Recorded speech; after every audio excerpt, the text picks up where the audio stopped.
तो गौरा जी से कह सकत नहीं खन कहे से कि तो खिसिया के नहीं हो गइल बड़ी। एक दिन लजा के भोले बाबा अपना पतोहिए लोग से कहता रहे कि गोइली गणेश के मामी, गोइली गणेश के मामी नैहर खिसिया के तेरी धिपीस दाना भनिया ले आके, तेरी धिपीस दाना भनिया तेरी धिपीस दाना भनिया ले आके, तेरी धिपीस दाना भनिया ले आके। अरे गोइली गणेश के मामी, गोइली गणेश के मामी नैहर खिसिया के भाव देवे के परी नु भाई कि गोइली गणेश के मामी, गोइली गणेश के मामी नैहर खिसिया के। ए भैया बरियारी ना रउरा सब तो कलाकार के माने नहीं सब है ठीक लागत कि नहीं खे लागत बहुत सुंदर ना तो हम फास्ट गीत जानी ला बाकी हमारे तनी अलग एगो दायरा बा कि गोइली गणेश के मामी, गोइली गणेश के मामी नैहर खिसिया के। अरे ये रिधि पीस दान भनिया ले आके, रिधि पीस दान भनिया ले। दीपक भैया के प्रोग्राम पता हो गल बनू कि कितना सेटिंग से करे के बा तो बजाऊं के मन से एरी धिपीस दाना भनिया ले आके, एरी धिपीस दाना भनिया ले आके। तनी हमहु जागरण के कलाकार बनल चाहतनी हमार साथ देव सब है। हां भाई साथ देव हाथ उठा के कही जा एक लाइन गावल लो कि बोल बम के नारा बा बाबा एक सहारा बा, हाथी ना घोड़ा ना कवनो सवारी, हाथी ना घोड़ा ना कवनो सवारी, पैदल ही अइबो तोर दुआरी ए भोलेनाथ, पैदल ही अइबो तोर दुआरी। ए रिधि दाना भनिया ले आके, दाना भनिया ले आके। भोले बाबा कहतनी का कहत सासु तोहार जबी घरवा में रहिती, सासु तोहार जबी घरवा में रहती तब नहीं का तहरा से कहती, तब नहीं का तहरा से कहती।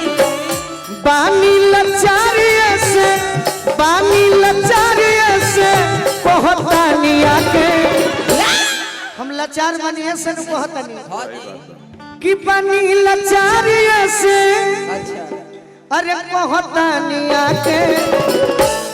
तनी नागा जी बना के रखी बढ़ाइए बढ़ाइए कि बनी लाचारिए से अरे कहतनी आके, एरी धिपीस दाना भनिया ले आके, एरी धिपीस दाना भनिया ले आके, एरी धिपीस दाना भनिया ले आके, एरी धिपीस दाना भनिया ले आके।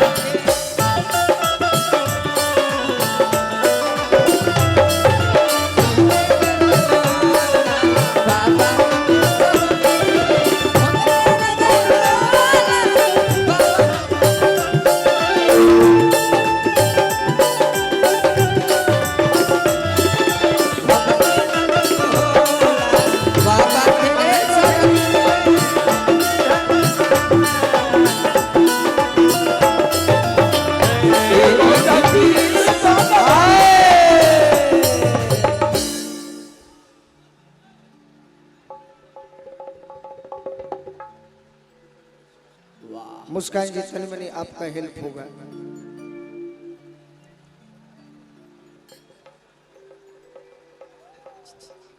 हाँ केहू के सम्मानित करे के हमने के तब तक एगो जयकारी मार दियो ना तो मन शांत हो जाए।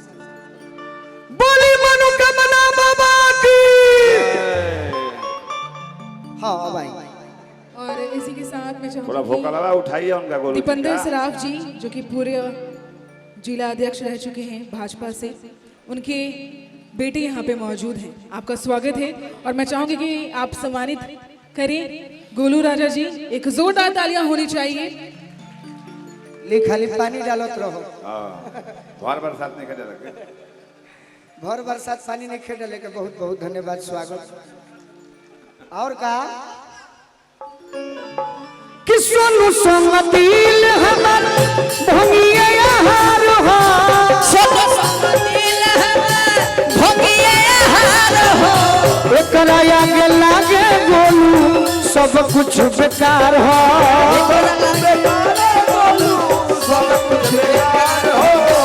एकरा आगे लागे गोलू सब कुछ बेकार हो,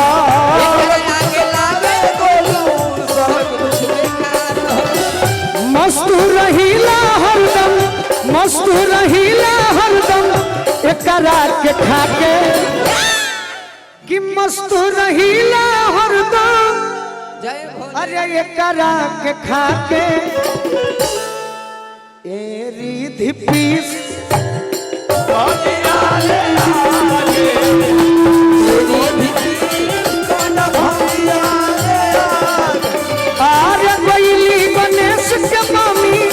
गैली गणेश के मामी नहीं हर खिसिया के तेरी धिपीस दाना भंगिया ले आके, तेरी धिपीस दाना भंगिया ले आके, तेरी धिपीस दाना भंगिया ले आके, तेरी धिपीस दाना भंगिया ले आके, तेरी धिपीस दाना भंगिया कि ये रिधि पीस दाना भंगिया ले आके। अब एगो सावन के जे भी भोजपुरी सुने वाला श्रोता बानी, खास करके नौजवान भाई, वाह वाह।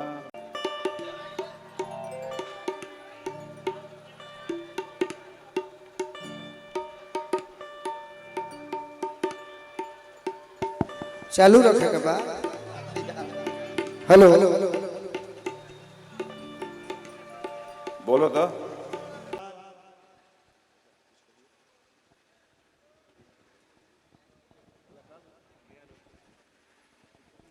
अब हम अपनी पूरी टीम की तरफ से निवेदन करते हैं श्री प्रकाश राय जी से कि कृपया आप हमारी पूरी टीम की तरफ से और बेतिया वासियों को आप धन्यवाद ज्ञापन करें।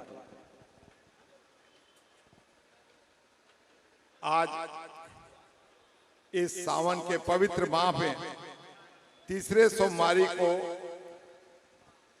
हम सब यहाँ शिव मंदिर में उपस्थित हैं।